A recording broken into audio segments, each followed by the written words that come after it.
Hello बच्चों।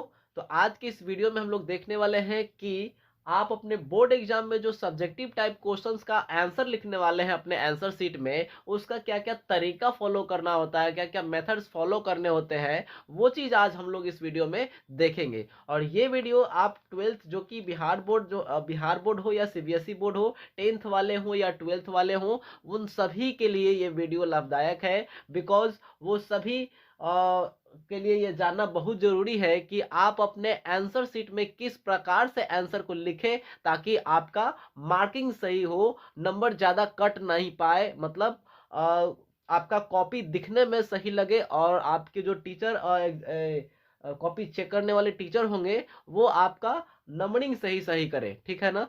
तो देखेंगे स्टार्ट में कि कैसे आप किसी भी क्वेश्चन के आंसर को अच्छे ढंग से लिख पाएंगे। तो मैंने एक सादा सा एक सीट लिया हुआ है। ठीक है ना। इस प्रकार का आपका एक आंसर शीट मिलेगा। वो तो थोड़ा सा लॉन्ग होता है ना। तो उससे कोई मतलब नहीं है। उसमें भी साइड से जो आपको ये दिख रहा है ना, चौथाई, ये पड़ा हुआ रहेगा, छोड़ा हुआ रहेगा। तो आप कैसे अपने आंसर को लिखेंगे, मान लीजिए कि मैं फिजिक्स की बात कर रहा हूँ, ट्वेल्थ फिजिक्स की। उसमें क्वेश्चन मान लीजिए आ गया कि विद्युत फ्लक्स क्या है, उसमें परिभाषित, मतलब विद्युत फ्लक्स को परिभाषित करे तथा उसके एसआई मात्रक को लिखे। तो उस क्वेश्चन को अगर सॉल्व करना होगा, उसका आंसर देना होगा, तो हम किस प्रकार से आंसर को लिखेंगे तो थोड़ा देखेंगे। पहले तो क्वेश्चन का नंबर देना जरूरी है कि आप किस क्वेश्चन का आंसर लिख रहे हैं। तो क्वेश्चन जो यहाँ पे देखिए, चौथाई यहाँ पे दिया हुआ रहता है। आप जस्ट उसके बगल में दो पेन आप जरूर ले जाएंगे, एक ब्लैक एंड ब्लू। ठीक है, ब्लैक और ब्लू। ब्लैक पेन से आप कोशिश करेंगे कि नंबरिंग दे। ठीक है ना। जैसे कि मैं यहाँ पे दे रहा हूं,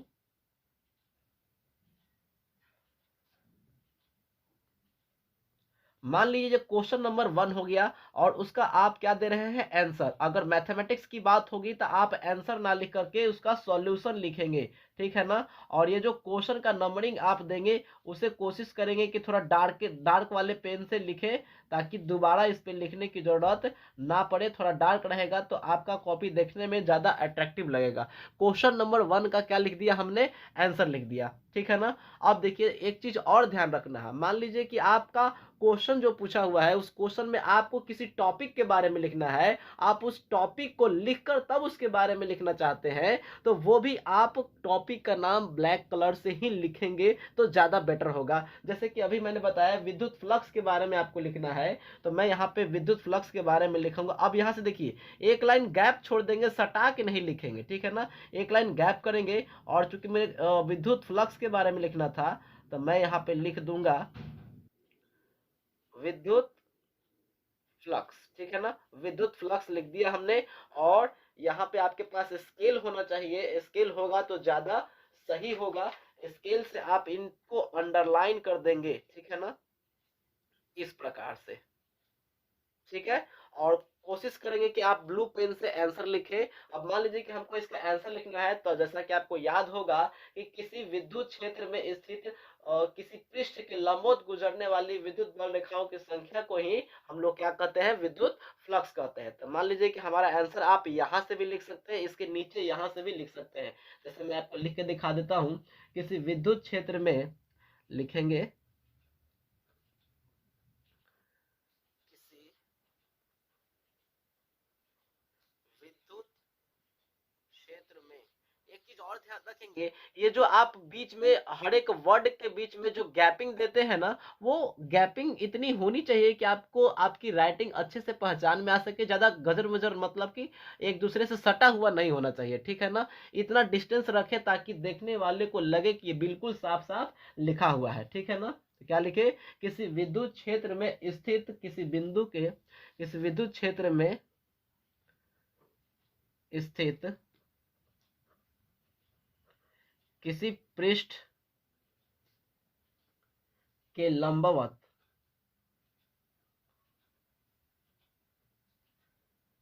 गुजरने वाले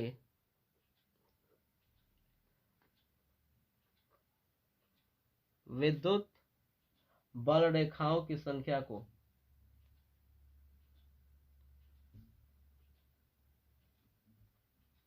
रेखाओं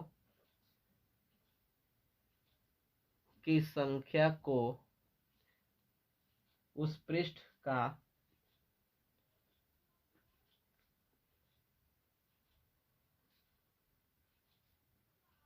विद्युत फ्लक्स कहते हैं। ठीक है, ऐसा ही मतलब लिखना है। तो एक लाइन नीचे से आ जाएंगे और कुछ कुछ टॉपिक इसके बारे में लिख देंगे, जैसे इसी में लिख दे, सॉरी इसी में लिख देते हैं, इसे फाई से प्रदर्शित किया जाता है या दर्शाया जाता है।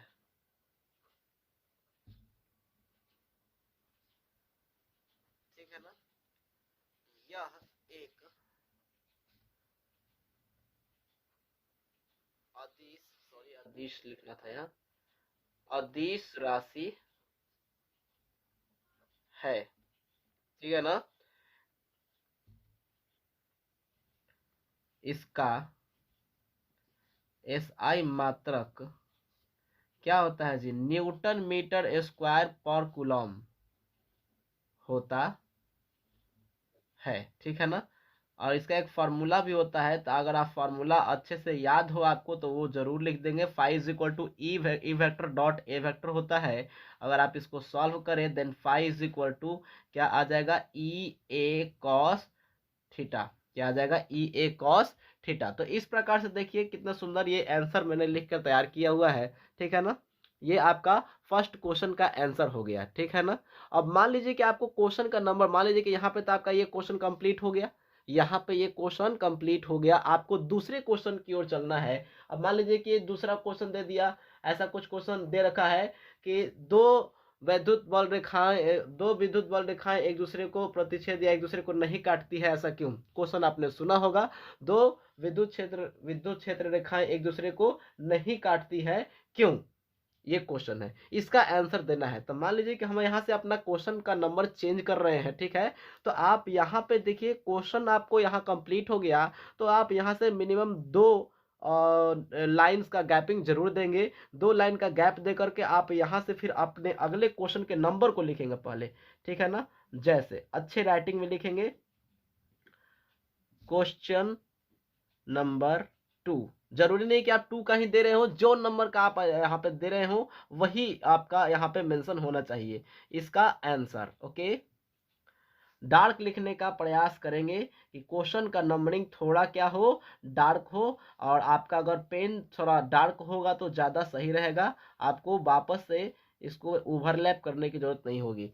ठीक है ना, ध्यान दीजिएगा, क्वेश्चन नंबर 2 का आंसर लिखना है। क्वेश्चन नंबर 2 क्या था, मान लीजिए हमने बताया कि दो विद्युत क्षेत्र रेखाएं एक दूसरे को प्रतिच्छेद नहीं करती है, काटती नहीं है, ऐसा क्यों। ठीक है ना, तो इसका मान लीजिए कि हमको आंसर लिखना है, तो आपको अगर याद होगा तो आप लिख भी सकते हैं। अब देखिए पिछले वाले में मैंने बताया था कि एक टॉपिक, अगर किसी टॉपिक के बारे में लिखना हो तो उस टॉपिक को डैश देंगे, उसको अंडरलाइन करेंगे, तब उसके बारे में लिखेंगे। और यहाँ पे तो कोई टॉपिक नहीं देना है ना, इसका कारण बताना है कि क्यों क्यों नहीं काटती हैं। ठीक है ना, तो उसमें हम लोग को ऐसा कोई टॉपिक नहीं देना है, डायरेक्ट अपने ब्लू पेन से आंसर को स्टार्ट कर देना है, और यही से स्टार्ट करेंगे एक लाइन का गैप दे करके। ठीक है ना, मान लीजिए कि इसका हमको आंसर लिखना है कि दो विद्युत क्षेत्र रेखाएं, दो विद्युत क्षेत्र रेखाएं कभी एक दूसरे को नहीं काटती हैं, कभी एक दूसरे को नहीं काटती है, क्योंकि यदि, सॉरी यहाँ छूट गया, क्योंकि यदि वे एक दूसरे को काटे, यदि वे एक दूसरे को काटे तो कटान बिंदु पर,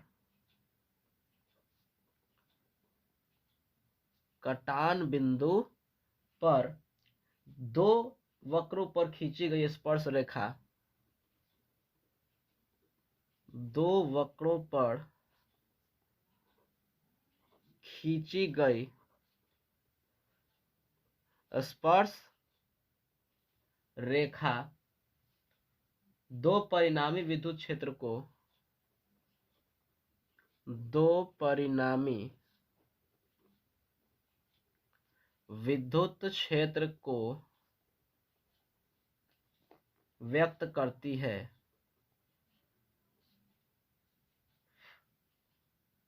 व्यक्त करती है जो कि संभव नहीं है। अतः यही कारण है कि दो विद्युत क्षेत्र रेखाएं कभी एक दूसरे को नहीं काटती है। ठीक है ना। तो इस प्रकार से देखिए आपका ये दूसरा क्वेश्चन का आंसर भी लिख के तैयार हो चुका है। ठीक है। तो अगर आप देखें तो देखिए इस कॉपी की जो शोभा है वो कुछ इस टाइप की है, और कोई भी टीचर अगर इसको देखेगा तो अगर आपने आंसर सही लिखा होगा तो किसी का मजाल नहीं है कि वो एक भी नंबर काट देगा, बिकॉज इतना साफ कॉपी कोई काट नहीं सकता है। तो आप भी अपना कॉपी इसी प्रकार लिखने का प्रयास करेंगे और कोशिश करेंगे कि मिस्टेक कम हो। और कुछ कुछ और बातों का ध्यान रखना पड़ता है, जैसे कि आपका क्वेश्चन का ऑर्डर सही होना चाहिए। जैसे कि एक है, फिर उसके बाद कोशिश करेंगे कि दो बन जाए तो ज़्यादा सही है। नहीं तो ऐसा नहीं करना है कि एक के बाद सीधे लास्ट में चले गए, फिर बीच में आएंगे, फिर लास्ट में जाएंगे। इस प्रकार से करने पर आपके कॉपी का जो ये शोभा है वो घट जाता है, मतलब कि वो उसका एक्सप्रेशन कम हो जाता है।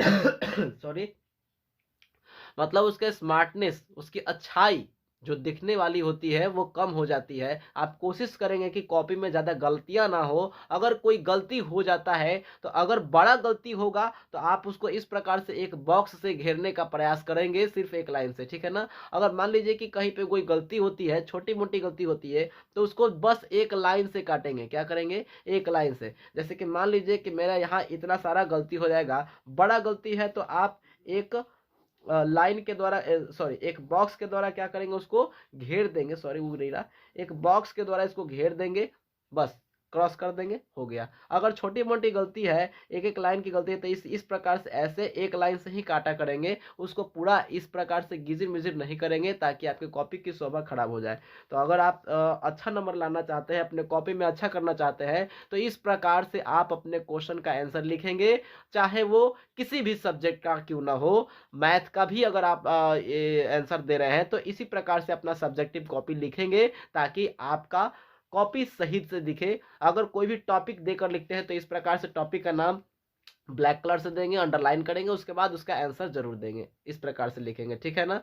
और दूसरी बात, काट कूट कम करेंगे। और एक बात का और ध्यान रखेंगे, कभी भी आप क्वेश्चन को छोड़ के आने के फेर में नहीं रहिएगा, चाहे वो आ रहा हो या ना आ रहा हो। हाँ, ये ध्यान में रखेंगे कि स्टार्टिंग आपको उन्हीं क्वेश्चन का करना है जिसमें आप अच्छी तरह से आंसर लिख पा रहे होंगे। ठीक है ना। उन्हीं क्वेश्चन को स्टार्ट करें। अब आपको लॉन्ग क्वेश्चन, शॉर्ट क्वेश्चन में भी चूज करना है। आप मान लीजिए कि लॉन्ग क्वेश्चन में आप दो क्वेश्चन बहुत अच्छे तरीके से बना ले रहे हैं, तो आप स्टार्टिंग लॉन्ग क्वेश्चन से ही करें, ज्यादा बेटर रहेगा। ठीक है ना। ताकि अंत में टेंशन वाली बात ना हो जाए कि अभी इतना टाइम बचा नहीं बचा है और हमारा क्वेश्चन भी ढेर सारा बचा हुआ है। तो इस प्रकार नहीं होना चाहिए। आप स्टार्टिंग उन्हीं क्वेश्चन से करें जो आप अच्छी तरह से सॉल्व कर पाएंगे, चाहे वो किसी भी सब्जेक्ट का क्यों ना हो। तो चलिए, आज के वीडियो में मैं यही बताना चाहता था कि आप अपने आंसर शीट में सब्जेक्टिव आंसर किस प्रकार से लिखेंगे ताकि आपको आंसर अच्छा, सॉरी, नंबर अच्छा प्राप्त हो। तो इस प्रकार से, अगर आप, उम्मीद है कि समझ गए होंगे। अगर आपको ये वीडियो अच्छा लगा हो तो वीडियो को लाइक जरूर करेंगे। तो चलिए, आज के वीडियो में इतना ही रहने देते हैं। मिलते हैं नेक्स्ट वीडियो में नए टॉपिक के साथ। तब तक के लिए पढ़ते रहिए, हंसते रहिए।